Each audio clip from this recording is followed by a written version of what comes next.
నెల్లూరు నిర్మల్ సభలో సీఎం కేసీఆర్ మాట్లాడుతున్నారు. ఇప్పుడు లైవ్ ద్వారా చూద్దాం.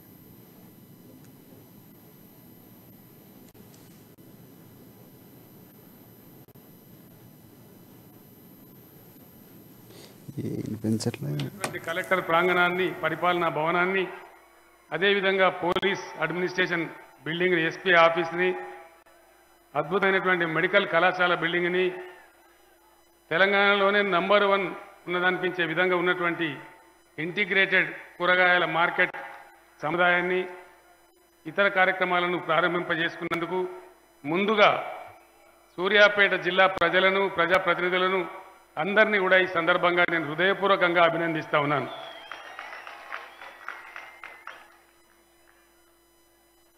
మంత్రి గారు కొన్ని కోరికలు ముందర పెట్టినారు.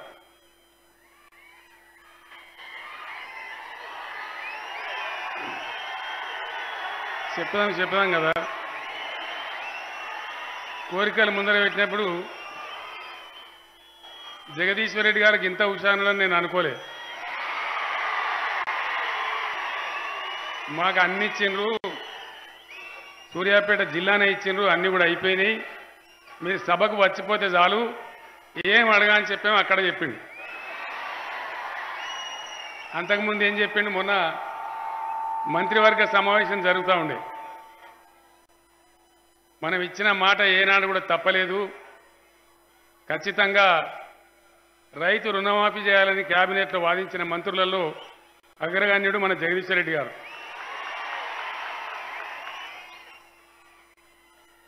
ఎట్లా ఉంది జగదీశ్వర్ రెడ్డి గారి కథ అంటే, కింది పెట్టుకో, మాట్లాడదాం, కింది పెట్టుకోండి.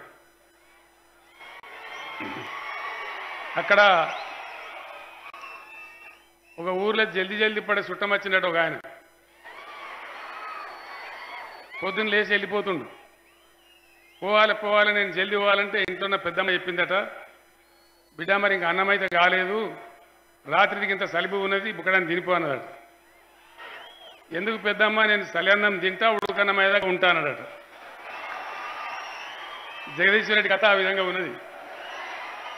ఇక సూర్యాపేటకైతే రా, నీ సంగతి చూస్తానట్టు సూర్యాపేటకు తోలుకొచ్చిండు. ఇక దొడ్డకొచ్చిన గోదా పెంట పెట్టకపోతుందా? తప్పదు కదా. మంచి మంచి నాయకులు ఉంటే ఏరియా గురించి, తమ ప్రాంతం గురించి, తమ ప్రజల గురించి తప్పకుండా తపన పడాలి. మా కిషోర్ ఎమ్మెల్యే కూడా యువ నాయకుడు, మొదటి నుంచి ఉద్యమంలో పాల్గొన్నవాడు. మా కోదాడ ఎమ్మెల్యే కానీ, హుజూర్ నగర్ ఎమ్మెల్యే కానీ